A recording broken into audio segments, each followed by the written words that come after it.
Hey, welcome everybody to Finance 443. This is week one. My name is David Shipley. I'll be the facilitator instructor for this course. Thank you, Michelle, Jack, and Sabrina for being here the first night on the first week of a new mod. And since it's a 400 level course, I assume that most of you have taken lots of online courses prior to this. If this is your first online course, zip me a quick email sometime this week and just let's talk through a few things. Because I'll make the assumption tonight that most everyone has already had online courses prior to this. So we should be comfortable with, with everything to this point as far as how to access different course material, how to access the reading material. This is a course that doesn't have an ebook or an e-text, and so each of the weeks, if you go on the week one or the week two heading and actually click on that heading, you'll see some readings for the week, and those will help you with the coursework, in addition to the stuff that you find when you go into the assignment and discussion board. But if you go into the actual week one tab, then it will give you, like for example, this week, it'll give you two different articles, two different links to read, and those will be important. All right, so for tonight, the agenda is we want to make sure and give you kind of an overview as to what this course is going to be about. We want to give you an overview as far as the expectations for the coursework and how I grade and what my expectations are for assignments, assessments, discussion boards throughout the course so that you can get the grade that you're hoping for from this course. I will say along with that I'm not the type of professor that's going to make sure that a certain amount of people flunk and a certain amount of people get C's and a certain amount of people get A's. It would be my greatest desire to have everybody in the class get an A, and I'm not going to keep anybody from doing that. I don't think, oh no, the class is too easy if everybody gets an A. But in my 5+ years teaching online courses, I have yet to have a class where everybody gets an A. And I realize that some of you aren't interested in getting an A. You're just interested in making sure you can pass the class and get on to the next one. So for those of you who are just interested in passing, let me just give you a quick tip. If you turn in your assignments, assessments, discussion boards, and do your checkpoints, you will most likely pass the class. If you get to week 4 and you've done all the coursework and for some reason you're not passing, please be in touch with me. We will find a way to create some things that you have to effort and maybe redo an assignment or maybe redo something, but we will find a way to get you to pass the class if you put in sufficient effort. I will not fail anyone who puts in the effort, but that may require you getting in touch with me in week 4 if you find yourself kind of on the bubble, just barely not passing or something like that, even after all your work is turned in.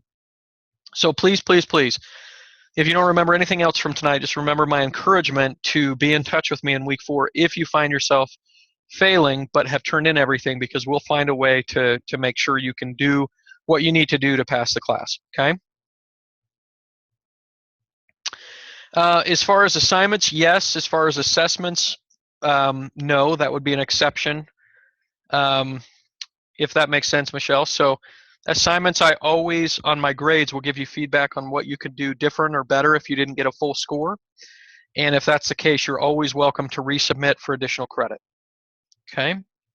Same with the discussion boards, and that goes right into our expectations. So let's go on to the expectations list, and we'll answer most of your questions about the course here by looking at this page right here and going through the information. Can everybody see the success page? One of my classes last week, I was going through my slides, and we got about 30 minutes into the class, and somebody said, hey, are we supposed to be seeing a different slide now? And I'm like, yeah, we're on slide like 20. And they're like, none of your slides have been moving this entire class. So if we get 5-10 minutes into the class and you hear me kind of going to the next subject or going to what feels like the next page, but things aren't moving, feel free to just put something in the chat box. We'd all appreciate knowing if, or catching that if something's not right. All right, so I mentioned that this will answer a lot of your questions about expectations for the class. A lot of it will be a repeat. A lot of it will be the exact same that you've heard in other classes, because I follow school policy as far as expectations are concerned and grading is concerned.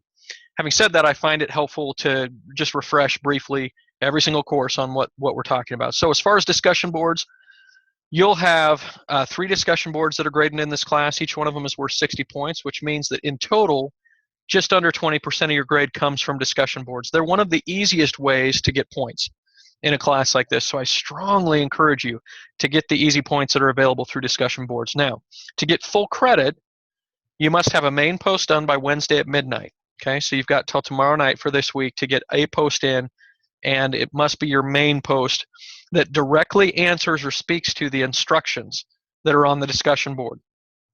Now, one of the things that commonly happens with discussion boards is people read like the first line of the instructions, and they don't continue reading about what is expected for the discussion board. So please, please, please read all the instructions before you start so that you make sure and can give yourself the best shot for the points. Okay, so the main post needs to be 2 to 3 paragraphs, at least one reference, needs to be in by Wednesday at midnight for full credit.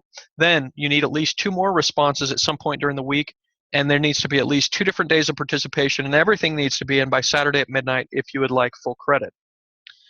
That brings us to a next little point, which is I accept work until Saturday at midnight at the end of the mod. Okay, so if you're missing something, if you find yourself behind, don't distress, although it can get overwhelming if you're too far behind, but don't distress, just turn everything in.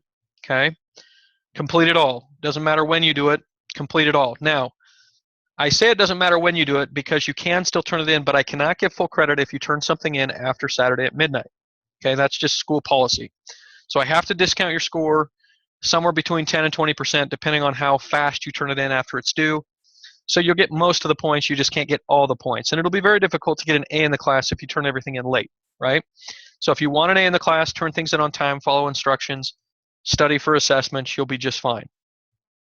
If you're just interested in passing, make sure you get all your work in at some point. And to your point, Michelle, you asked before if I allow for resubmission. The only thing that I do not allow resubmission on is points lost because an assignment was turned in late. So let's say the assignment's worth 120 points. You get 100 because you turned the assignment in late. I can't, there's nothing you can do for that particular assignment to improve your score at that point. You got the most that you could possibly get based on turning it in late. If you turn it in on time and get 100 out of 120 because of something specific, let's say there wasn't enough content, you were missing a question, something like that, you are welcome and encouraged usually to turn that assignment back in, make the edits and adjustments as necessary, and then I'll give you those extra points, and you potentially can get full credit for that assignment on the resubmission. Okay? So discussion boards, pretty straightforward. One of the things that I always like to remind people about on discussion boards is discussion boards are for opinions. Okay? They are not for cut and paste jobs from research that you do online. So please, please, please do not cut and paste whatever you find online onto the discussion board. First of all, that's plagiarism, but second of all, and perhaps more importantly, we're all trying to learn here, and one of the best ways to learn is to think through the topic, think through the material, and formulate your own opinions and perspective. There will not be right and wrong answers in most cases on the discussion boards. The only thing that you will get docked for is if you don't turn things on time or follow instructions, or if you go out online and just cut and paste something from online. That's not what the discussion board is for. That's not what any of your assignments or coursework is for. You're always supposed to go research, but then put things in your own words and your own perspective and your own opinions. Form some thoughts. That's what we're looking for on the discussion board. And the class will be much more fulfilling if you're willing to put some time and effort and energy into forming your own opinions on the matter. Are the assessments multiple choice, Michelle? Yes, they are. Most of the questions are true, false, or multiple choice. So I don't know the exact split between the two, but we're talking true, false, and multiple choice on every single one of the tests. Okay? Yeah, they're kind of tricky sometimes, but at least there's a 50-50 chance if you get it right. So there's a positive way to look at it there. At least you got a half or 50% chance, even if you have no idea what the question is asking, that you'll get it right. But some of the questions are tricky, and you've got to make sure you understand what the question is really trying to ask and then understand the answers too. All right, so let's go on to checkpoints. Checkpoints, pretty straightforward, right? You got 5 points every day that you can accomplish through checkpoints. Started yesterday. That was week 1. And all I'm going to say about checkpoints is find a place and time early on in a class like this to make sure that you're doing your checkpoints every day. First thing in the morning, at night, lunchtime, whenever it needs to be, but make sure you're doing your checkpoints every day. there is up to 15 points per week that's available of extra credit based on getting the checkpoints right all 7 days. So if you ask me at the end of the class, hey, is there some extra credit I can do? I'm going to look and see whether or not you did your checkpoints, because checkpoints are the best way, the easiest way to get extra credit, okay? But it takes some diligence, takes some effort, takes some consistency. If you'll do that, there's up to a half a letter grade of available extra credit. So if you have some anxiety about test taking, for example, Michelle, if you really, really hate true-false questions, which you're not alone, I guarantee there's a chunk of the class that does not like true-false questions. Does not like testing in general. Does not like any kind of testing where, they're kind of put on the spot. Some people just stress out about test taking. If you're in that situation, one of the easiest ways to get some cushion, to get some, to get some extra points in order to help your scores on average on your tests, one of the best ways you can do that is through the daily checkpoints, okay? I remember a little while ago I was taking an online course and they had kind of a checkpoint type situation as well. It was the difference of me getting the grade I wanted versus a grade that was below what I wanted in most of my mods, because it gave me just enough cushion to kind of make up for one assignment or one assessment that had gone poorly. And if I got that extra credit on those daily checkpoints, I was still in great shape. Okay? So checkpoints, checkpoints. Please, please, please stay diligent on those. All right. As far as assignments, we've already kind of talked through assignments a little bit, but one of the things I wanted to stress is the fact that most of the time when people fail a class that I've taught, and I've probably taught 100 classes over the past 5 years online, I would say the most common theme or common element of a failing grade in a class like this will be you missing assignments. And why is that? Because each one of the assignments is worth more than a full letter grade, okay? Let me repeat that. Each one of your assignments is worth more than one full letter grade. If you don't turn in an assignment, you cannot get an A in the class. That's just one assignment. These mods, the assignments are so critical. So what does that mean? More than a third of your overall grade comes from assignments. You've only got 3 assignments in weeks 1 through 3, but stay caught up on them. Don't get to a situation where in week 4 you're trying to scramble to put assignments together. Most of the assignments take more time, effort, energy, research. They're meant to be that way. So don't wait until 11:30 on Saturday night to try to get in by midnight and only give yourself 20 or 30 minutes to get it done. There's a chance that some of these assignments you might be able to do in 20, 30 minutes, but most of them are going to require substantial effort. It's more than a third of your grade, like I say, and so the school is going to want to make sure that there's some effort that's required for these assignments. Now, as I mentioned earlier, there's 120 points available. If you want full credit, you follow the instructions, you turn it in on time, and you'll be well on your way. If you don't turn it in on time, you're not going to be able to get full credit, but you still can resubmit for additional points, just not all the points if you would like to, okay? And I do accept assignments and discussion board comments all the way up until the end of the course, like we talked about, Saturday at midnight at the end of the class. Now, one quick note on that. A lot of people, because I allow for late work, in their mind, that means that when the class is over, they can still turn things in after Saturday at midnight. Saturday at midnight at the end of the course, so in week 4, is a hard stop. Meaning it does not matter what's happened in your life, and I know there are a lot of issues that come up. If something can come up in a class like this, it does, right? Family issues, work issues, health issues, all kinds of different things that come up. But you're expected to plan ahead and strategize your time and give yourself plenty of time to get your work done, right? So don't call me or email me Saturday at midnight in week 4 saying I need more time, because it's school policy at that point to shut down the course so that I can get grades submitted and so they can move on to the next course after Saturday at midnight. So I know that sounds pretty harsh, but that's just the reality of these courses where we go from one to the next as fast as we do. We have to be able to shut it down and start the next course. And so week 4, Saturday, that's your hard and fast deadline, right? There's no extensions beyond that. Now, up until that point, you turn something in late, I'll still accept it, I'll still grade it, okay? Any questions about assignments, assessments, checkpoints, discussion boards to this point? Any concerns, questions that you have before we continue. All of this, most all of this, I should say, should be a refresher, right? Michelle, great question. As far as grading is concerned, I will have everybody's assignments that are turned in on time. So all the coursework that's turned in on time will be graded and submitted by Tuesday at noon.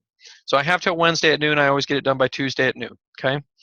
Now, for those of you who turn things in early, just be aware that I usually wait and grade everything together. And the reason I do that is because I found in past courses that I'm much more equitable, okay, or fair is another way of saying it, from one student to a next on my grading if I grade it all at one time, okay? So if I grade all the assignments in one sitting, it's much more likely that I can be fair across the board with everybody. If I'm grading all throughout the week, it tends to, from one day to the next with how busy my life is, and I'm sure all of you have busy lives as well, it's hard for me to keep track of how consistent I'm being from one day to the next as far as how I grade, okay? So I usually wait. Everything that's turned in on time gets graded by Tuesday at noon. What that usually means is Monday night late, Tuesday morning early, grades are done, okay, from the prior week. And if it were me and I was taking online courses, even though I'd like to think that I don't make very many mistakes, in 5 years I've definitely made some, and so I'd always check the feedback and the grades on everything that you do, okay? And don't be intimidated to email me and say, hey, I don't really understand why I got the grade I got, or I don't really understand your comment.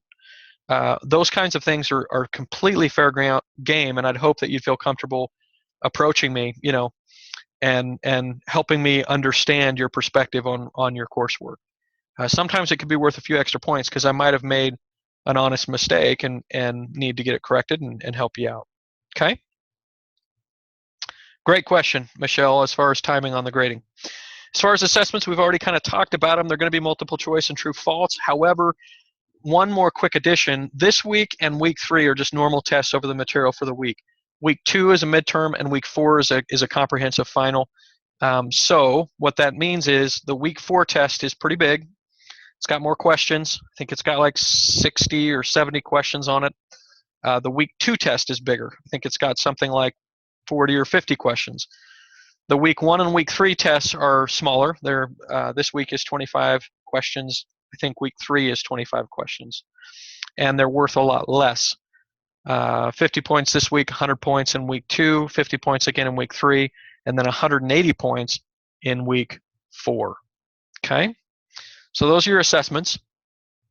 Should be plenty of time on the assessments, but I will give you this kind of tidbit tonight on the assessment this week. Well, actually, let's just cover all the course material that's going to happen this week, your coursework, here in just a second when we get through expectations. But remind me, if I don't, to talk about what's different about the assessments for this class in conjunction with looking at our assessment for week 1. Okay. As far as extra credit will not be available beyond checkpoints, that you can do for extra credit, and also that issue of if you turn everything in and still not passing class, you can get in touch with me in week 4, and we might come up with extra credits. More likely that we'll have you redo something, to up your score enough to get the grade you want. We talked about late work and how it's accepted. We alluded to the fact that if you're going to fail the class, it's because you're not going to get your work done. You can get half the work done and you'll get a 50% and fail the class. You got to get all the work in to ensure that you're not going to fail a class like this, especially like we've talked about the assignments. Okay. And then if you want an A in the class, you follow instructions and you turn things in on time. It's really not a rocket science. If you put in the effort, you follow instructions very carefully, you put in time, you turn things in on time, you'll be great. You'll get the grade that you want from this class if you're doing those things. All right. Should have sessions every week on Tuesday night. There is a slight chance at some point that we might switch it up. If we do, I'll let you know, right? I'll reach out to everybody and let you know if we need to switch the course night or time. But at this point, looking ahead, it looks like we're going to be just fine on Tuesdays, and I appreciate those of you who can come. I'm sure we might even be able to get a few more next week. It's always kind of hard this very first week. People are a little reluctant, and we might be able to get a few more next time. Michelle, I might look at a little bit earlier. Unfortunately, my day job and scheduling is such that I usually have to do it later. 7's probably the earliest I can do it, but that's even a stretch for me. 8 o'clock is usually what I have to do. And I'm aware of that. A lot of people are 10 o'clock, right, at night, because they're East Coast or somewhere else, and I realize that's late. For some people, that's the only time that they can ever do it. I've had people on the East Coast that say, hey, by the time I get everything done, get my kids to bed, everything like that, 10 o'clock is probably the earliest, that we could do something like this. So it's always hit and miss for people. I will consider doing it earlier if I hear from more people, but for now, for my sake, I have to do it a little bit later because of my work schedule. Okay. Wow, it's a long day, Michelle.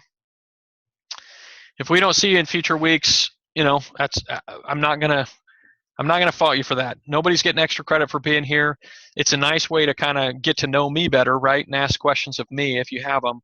And sometimes we can learn a lot more if we're interacting with the course as opposed to just listening to it as a recording. But hey, if you got to get up at 4 and if this is just getting too late for you, I understand that one, Michelle. Thank you very much for being here and making that sacrifice. That's okay. Emails are just fine. So we're almost to that, which is what I was going to close with on this expectations page.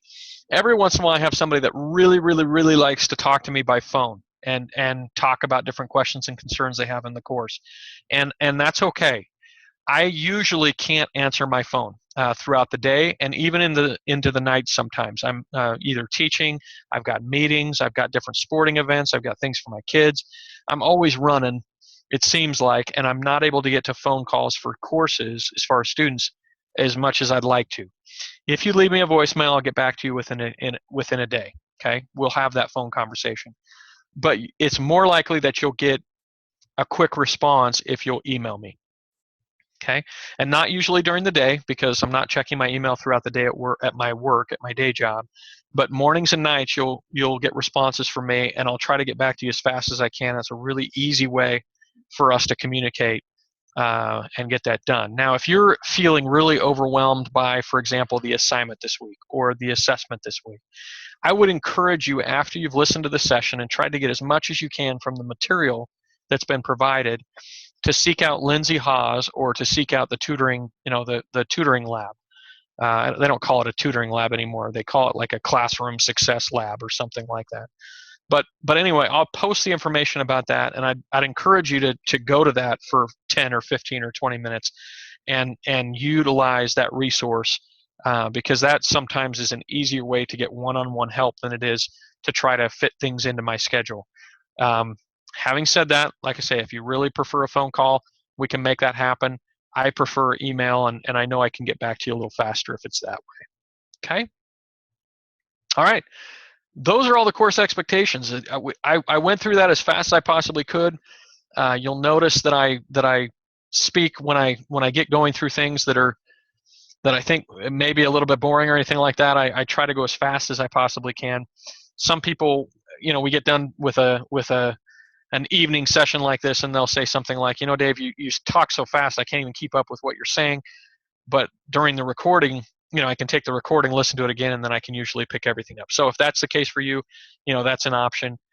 Most people appreciate me getting through as much material as I possibly can instead of going really slow and making it really boring and unengaging. Okay.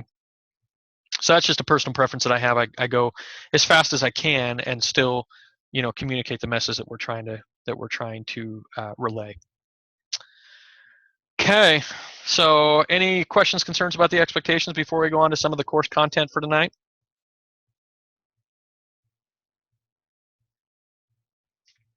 All right, so let's look at a few things here.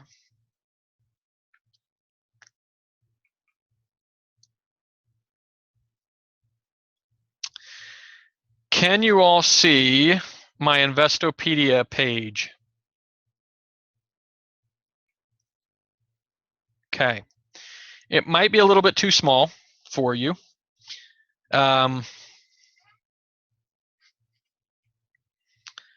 But here's the idea.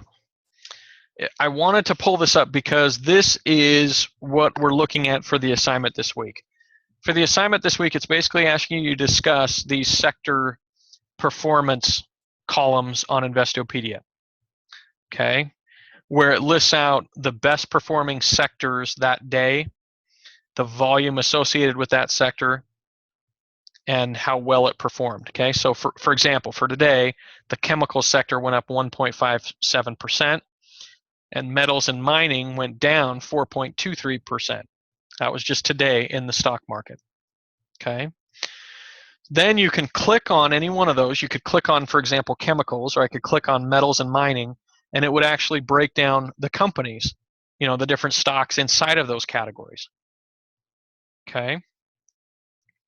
And so there's some interesting information here if you're ever interested in kind of looking at different segments of the market, how they're doing from day to day. This is a really easy place to come. This is a link on the assignment, right? That it takes you right to this. Okay. And the assignment's basically a paper writing a couple pages about the best and worst performing sectors and a little bit of information about those sectors. I would expect that beyond Investopedia that you'd look up some information, do some online research as far as some of the companies in these different sectors, some of the information that you can find out about how these different sectors react to economic conditions, okay? Because this particular page doesn't give you a lot of information. You're going to have to take the information that you start with on this page and then go do some additional research for the assignment this week, okay? So that's the assignment. I'm not crazy about docking you a lot of points if you don't use APA format. Having said that, so I'm not gonna be an APA crazy person, and dock your scores considerably if you don't use APA perfectly. Having said that, I do like uniform font sizes, uniform. I like having a title page. I like having a reference page. When instructions call for 3 to 5 pages, that's 3 to 5 pages of writing. That's not, title page, 1 page of writing, and a reference page, that's 3 pages of writing. Okay, so that should help you on a few things. Just had a pop-up come up. Okay, so anyway, so that's this week's assignment, and those are the expectations for the assignments. A paper, need to submit it by Saturday at midnight. It's going to be about best and worst performing sectors in the market. Okay. Questions or concerns about that for this week on the assignment? The discussion board is going to be a lot of fun. We're going to talk about winning the lottery. You've probably already seen that. Should be an interesting discussion. We end up talking about that in a lot of the finance classes I teach, not because it's, so important to the world and how the world works, but because it's such an easy thing to think about. It's a fun thing to think about, and it actually applies to a lot of different areas of finance, depending on how you take your winnings, what you do with your winnings, those kind of things. So this week we're going to pretend like we won 10 grand, which isn't a huge lottery winning, right? But we'd all take it. None of us would complain about that. And what would happen with that, what we would do with it if we won. Okay? So pretty straightforward. Not a lot of craziness for this week's discussion board, but a good opportunity for us to think through investment decision making, or financial decision making, we should say, where if you did get like an inheritance, or you sold something, or got a tax return, which is, that's what we're all looking at right now, right? Getting our taxes done and getting a return. If you're doing those kind of things and you have some kind of financial, not necessarily big windfall, but some kind of windfall, it's nice to pre-think through the kind of options that you have as far as debt pay down, vacation, savings, investing, those kinds of things. Because if you don't think it through, when that money comes, you go out and buy a fridge, or you buy a couch, or you buy a, something, kind of a frivolous purchase. You might need it, but you go and buy it, and then you end up with nothing to do some important, some other important things with, right? Yeah, Michelle, 1.5 billion, right? And 3 different people got to share it. So each one of them got about 500 million. And that kind of makes you sick, doesn't it? Just, I mean, what does somebody need $500 million for? But yeah, that was a big one. So 1.5 billion split 3 ways. Pretty amazing thing. The biggest one in the history, right? Yeah, you'd like to think that, but if they pay half of it in taxes, then in their mind they are sharing it, right? That's their way of sharing it with all of us, is the fact that they pay that much in taxes that the government then redistributes to us in the form of different services that we gain. So that's probably what they're thinking in their mind, is that they are sharing it by paying their taxes. I'm just guessing, by the way. I don't know for sure what they're thinking. All right, so that's this week's discussion board. Should be an interesting conversation. Like I say, when we talk about discussion boards and the types of, like, for example, this week it gives you different scenarios, different options that you could choose, to do with your money. Well, once again, and I mentioned this when we talked about the discussion board, there's no right or wrong answer, right? We're just looking for you to kind of form some opinions and then be able to articulate or explain the why, okay?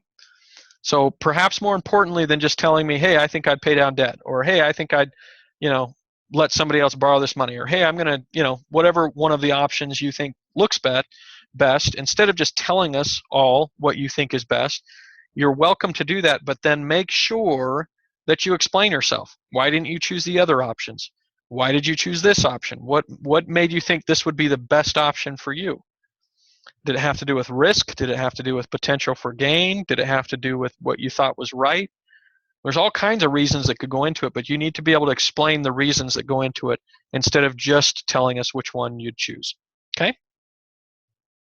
All right, that's the discussion board. Now, I mentioned to you that we need to talk about how the assessments, the tests in this class are a little bit different than the normal assessments in other classes that you have. So let's get to that. Can you see this screen now that says FINRA on it? FINRA in the top left corner. Okay. So FINRA is a self-regulatory body, which is just fluffy language for an industry regulator for investment people. Okay, so anybody who does investments has to be registered through FINRA, and FINRA is a group of individuals who are investment advisors or investment professionals that help regulate the industry. Now, the SEC, which is the Securities and Exchange Commission, they're the top dog, right? That's an agency of the federal government that regulates investments and creates the rules. But FINRA, at a low level, helps get people in and out of the business, helps with the test taking, there's just a lot of functions that FINRA does below the SEC. The SEC is not big enough and doesn't have enough manpower to do what FINRA can do across the country. It's the same thing. The same thing is true for the IRS. Okay, they're the ones that make the rules, right, when it comes to accounting. But then there's generally accepted accounting principles, or GAAP, and there's an organization of CPAs that helps form the rules as part of generally accepted accounting principles. Okay, and so it's not always the IRS that's making, that has to rule on everything. They're in the end, they're the most powerful group, right? And they can make decisions in the end that need to be decided on, but they just don't have the manpower to do what the group of CPAs in the CPA Association can come together and do for the generally accepted accounting principles. The reason I bring them up is because it's the same concept in the investment advisor, investment management world. FINRA is kind of like the generally accepted accounting principles. It's people in the industry who are helping regulate themselves. And then, of course, you got to have the SEC, or the Securities Exchange Commission, on top, making the decisions, making the rules, and putting people in jail when it needs to happen, right? So the SEC gets involved with Bernie Madoff, puts him in jail when it's something that big. Welcome, let's see, N9520. It's a cool nickname. It's like I feel like I'm on a James Bond movie, and that's like your Secret Service number or something like that. But I'm glad you were able to make it into the class. It sounds like you're here by phone. Hopefully things are working okay for you. All right, so when we look at this page on the Finner page, the reason I'm showing it to you is because the content of the test this week, or the assessment this week, comes from this outline, okay? The link to which is under the week 1 link, right? Oh, thank you.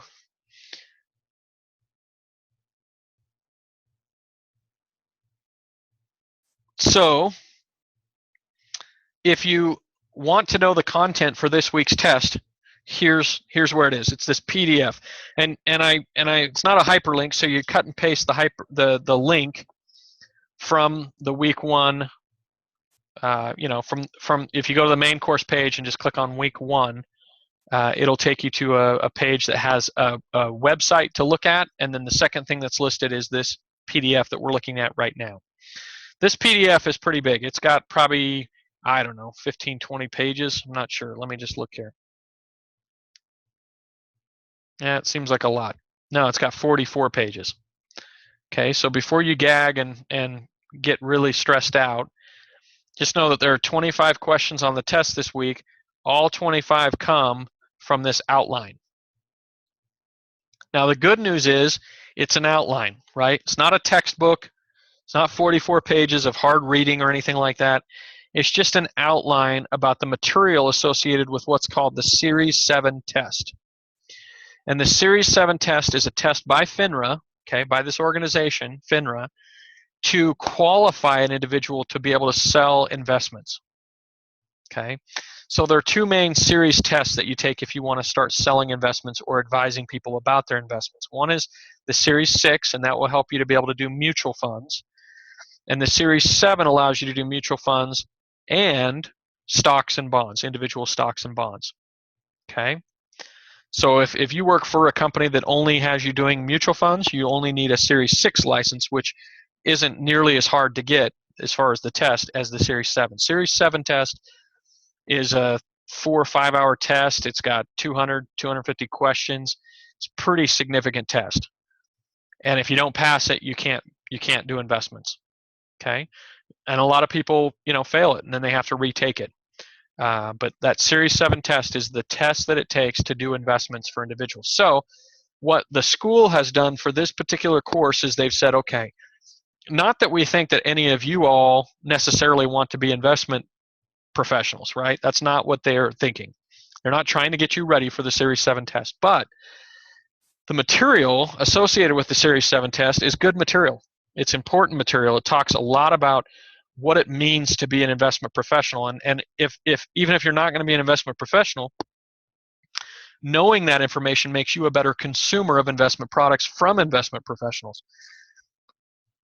A good example would be if I want to go buy a car and I understand a little bit about what it's like to be a car salesman, that will help me to be a better consumer or better customer, right, as I go to a car lot to buy a car. I will understand where the salesperson is coming from as they try to sell me. And that helps, actually, to have that perspective. Another example, if I learn a little bit about real estate and about realtors, okay, when I go to buy my house, I don't necessarily want to be a realtor, but when I go to buy my house, it'll help me understand what the realtor is trying to do and why they do what they do and how they can bring value and add value to me and my situation, because I've studied a little bit about what realtors do and about their job, okay?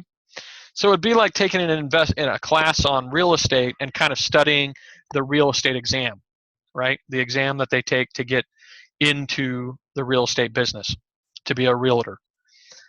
Studying that wouldn't mean that we're all going to plan on becoming realtors, but it does mean that it can help us understand better that business.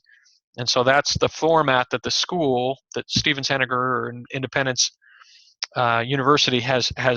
That's the course they've taken. They've gone out there and they've got the Series 7 material, and that's what you're going to be tested on in week 1 on the test. Okay? So how would I prepare for the test if it was me? We are not going to be able to cover all this material tonight. In fact, we only have about 15, 20 more minutes And we're going to cover as much material as we can, but we will not be able to cover all the material that will be on the test this week. So what does that mean? That means that this outline becomes your Bible for this week's test. And I don't mean to offend anybody, but I want you to have this PDF. I want you to have it up when you take the test. It's not a closed book test. We realize that you're going to be online searching around for answers on a test anyway. But instead of searching anywhere on the web, you'll take this PDF and you'll have it open while you're taking the test, and you'll scroll through it and find the material that you need in the outline. Now, just a word of caution. If you have never looked at the outline before you get to the test, it is going to be very difficult, okay? It is going to be very difficult to find the material that you're looking for.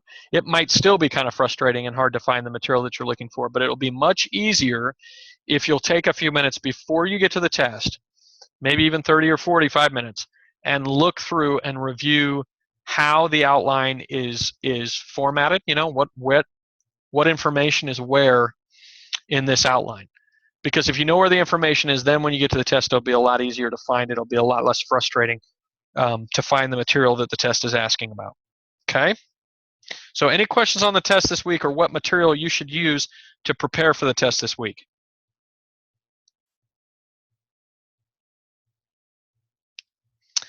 So because I am feeling really generous tonight, I am going to give you, we're going to go over question 1 on the test together right now. Okay? Question 1 on the test says, the Series 7 examination is the General Securities Representative Qualification Examination. It's a mouthful. So it's a true-false question, and it says the Series 7 examination is the General Securities Representative Qualification Examination. And you're saying, what does that even mean? I don't even know what this is talking about. And then you scroll down here. Okay. And the very first thing under the introduction to this outline says the Series 7 exam is the General Securities Representative Qualification Examination. So is number 1 true or is number 1 false? Right.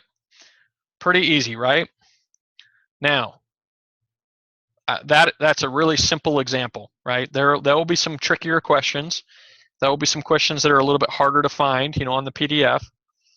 But that's just an example of number 1 on the test. You know you're going to get that one right? If you listen to the session or we're here tonight, make a quick note. Number 1 on the test, true, right? And this is how you're going to want to take the test this week. You're going to want to have this PDF open. You're going to want to know basically where things are at within the PDF, and then navigate through it as you're taking the test so that you can get the best score possible. All right? Okay, that's the test. Should be pretty easy, even though there are 25 questions, and even though the material's pretty, it's not like we'd know all this material unless we knew where to find it. That's where this PDF comes into play. This PDF comes straight from the FINRA website. So if you were ever, just curious what else is on the Series 7 test, you could look on Investopedia because they've got information about the Series 7 test, but you could also go to just right to the source, FINRA's website, to find out information all about the Series 7 test. All right. Let's get to some more material. That was the wrong one.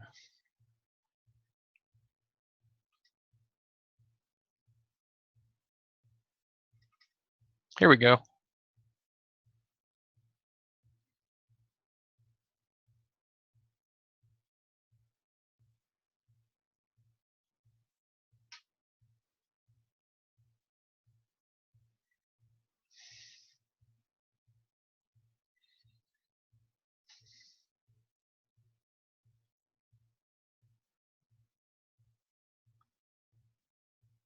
All right.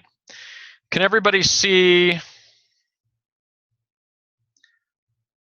I've lost my mouse on my laptop for a second. One sec.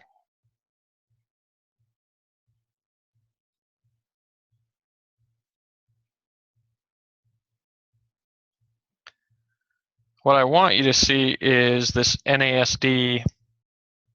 Yes, that's what I want you to see, but on my screen, It keeps wanting to go back to a different slide.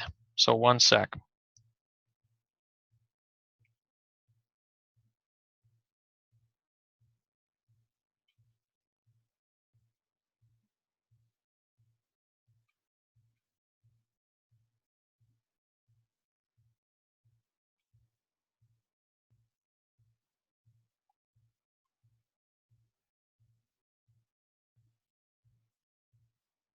Sorry, guys. 1 second.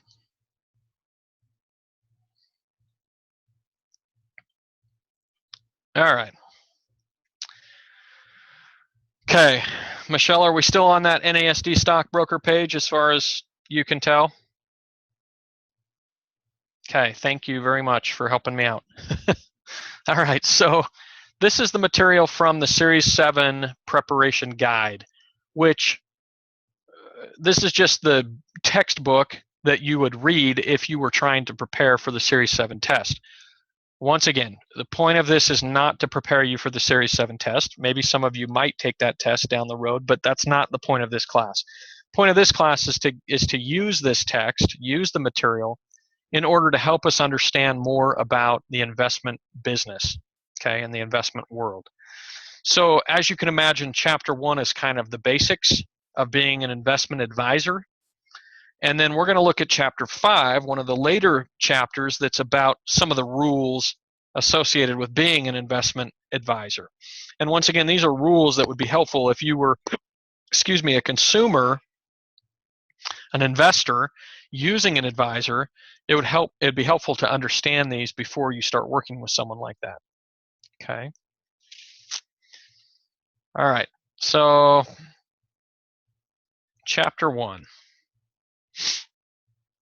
The first thing that you need to understand about investment advisors is that there are two different main roles when it comes to being an investment professional. One role is to act as someone who can basically represent anybody and anything as far as their client is concerned. You know, just trying to go out and find whatever they can for their client's sake.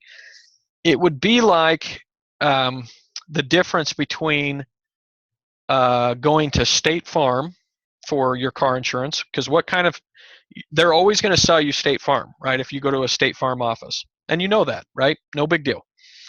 If you go to an independent broker on a street corner, they're going to have potentially more options, but they might not have State Farm, right? In fact, they probably won't have State Farm. So in the investment world, the example of the State Farm person would be like a registered representative, and the example of an independent, insurance guy would be more of an example of an investment advisor. So registered representatives represent the company that they're selling for, okay? So I might be a registered representative for example, for Voya, which is ING now. It's just called Voya, and I might sell annuities for Voya. And I just represent Voya. That's a registered representative. Or maybe I work for a company like Northwestern Mutual, and I represent their products. An investment advisor, usually has the differentiation of being able to represent different products. It doesn't mean they have everything, but it means that they potentially have more of a widespread, a lot of different products that they can choose from. The other thing that can differentiate these two different registration types when it comes to advisors is commissions or non-commissions. So registered representatives usually make commissions on the products that they sell to you. Investment advisors usually make fees. So what's the difference? Either way, they're making money, right? You'd be right.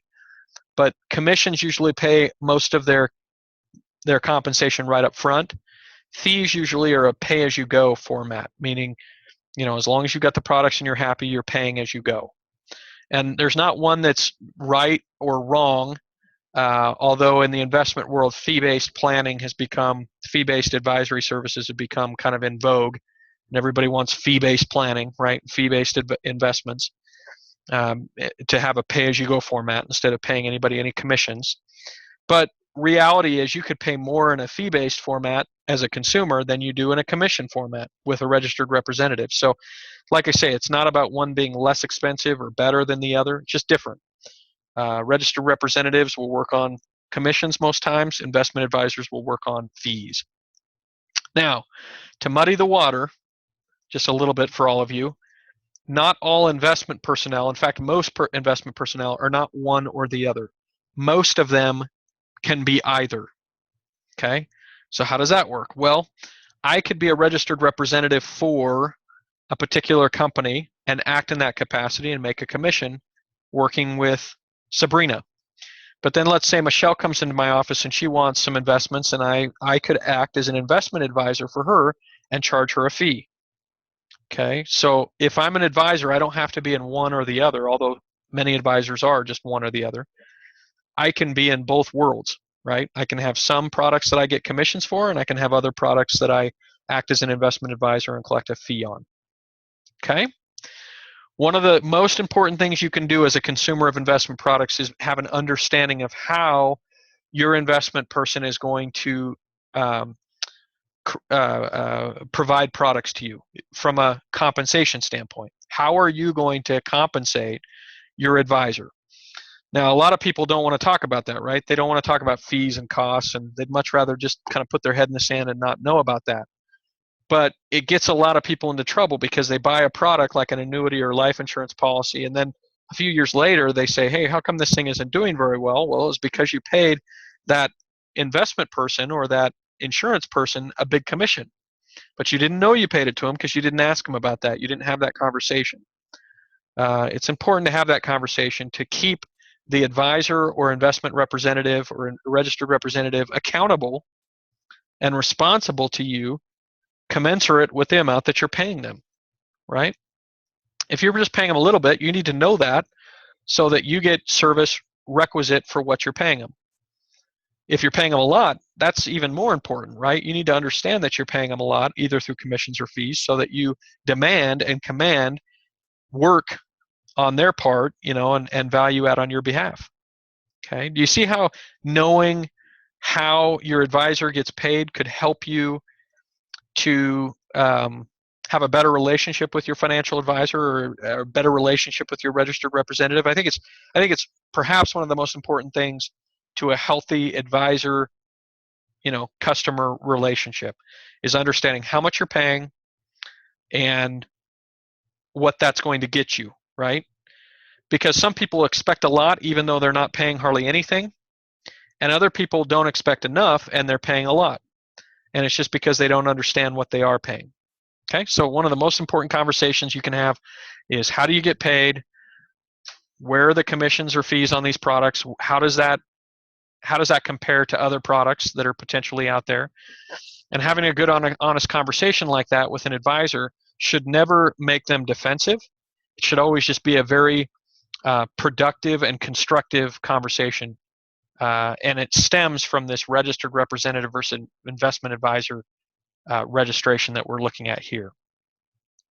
Now, investment services are one of the most highly regulated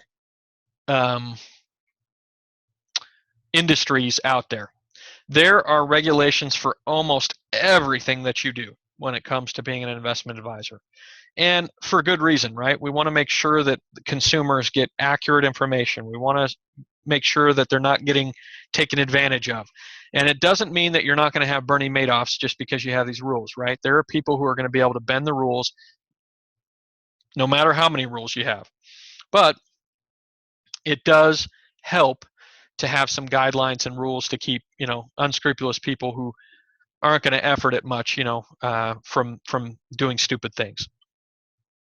It's kind of like, putting, a sign out that says that you have surveillance, right? That you have a security system.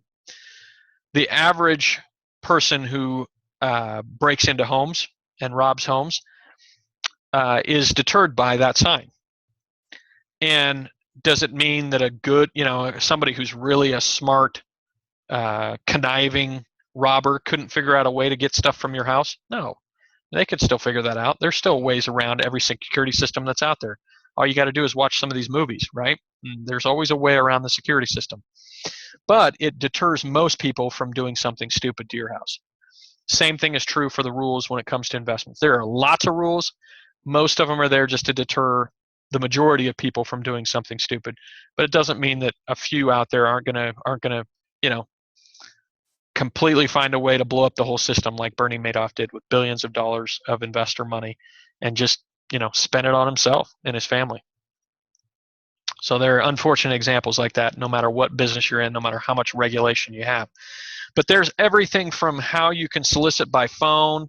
There's rules about do not call lists, that if somebody says, hey, we don't want you to call, you have to put them on a do not call list. You have to respect that and never call them again, or you could be sued. You can't call them after 9 o'clock at night. You can't call them before 8 o'clock in the morning. There's all kinds of different rules. There are rules about types of products you can represent. There are rules about the types of licensing that you have to have for different types of products. There are rules about the types of products that you can offer to certain people. Certain people qualify for some products and they don't qualify for others, and you have to be aware of those. So there's just all kinds of different rules associated with investment advisors.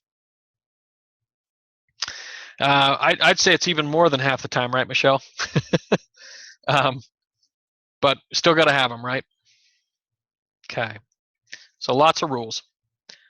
One of the things that I just want to mention, and maybe we'll just say this in closing tonight because we don't have a lot of time to cover a lot of the material, but there are a couple key terms from Chapter 1 and a couple of the things that I wanted to just look at really quick. We talked about the Securities and Exchange Commission. That's the SEC, right? And we talked about the FINRA. And FINRA, just so you're aware, is what used to be called the National Association of Securities Dealers, or the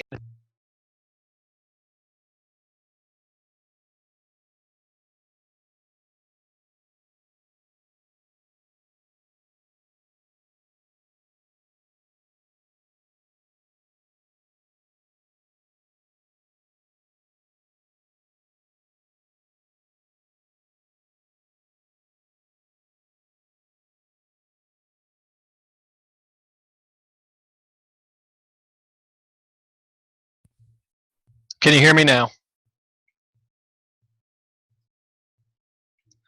Sorry about that. Looks like I lost my internet connection for a little bit. I'm using a wireless connection. I should probably hardline connect in the future. But anyway, what I was saying is the NASD, which is on this page, okay, hopefully you can see it, the National Association of Securities Dealers. The NASD is, oh, nice. You don't even see anything, huh?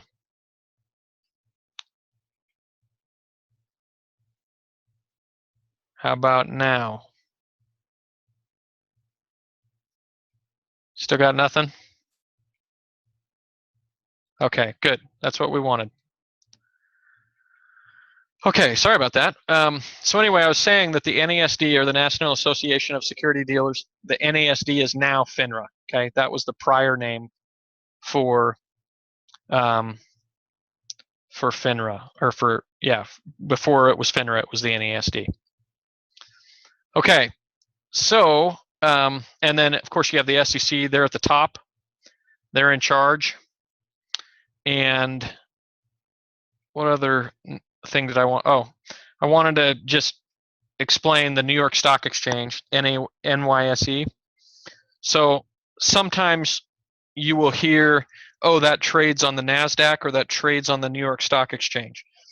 The New York Stock Exchange is one of the oldest stock exchanges in the world, and it is one of the most revered stock exchanges in the world, meaning it's an exclusive place where if your stock is legitimate, a significant company, you can basically pay for your stock to have access and be on the New York Stock Exchange. And if you do something horrible, or if your company doesn't make money, then they can kick you off that exchange. So companies can lose or be delisted from the New York Stock Exchange. That's how it's an exclusive opportunity to be on the New York Stock Exchange. The NASDAQ takes more companies. There are a lot of companies on the NASDAQ, but even the NASDAQ can delist companies for not doing their filings, for not doing what they're supposed to do as far as their information, putting their information out there for people to be able to see. So when you hear about the New York Stock Exchange or the NASDAQ, those are two trading platforms for people to buy and sell stocks.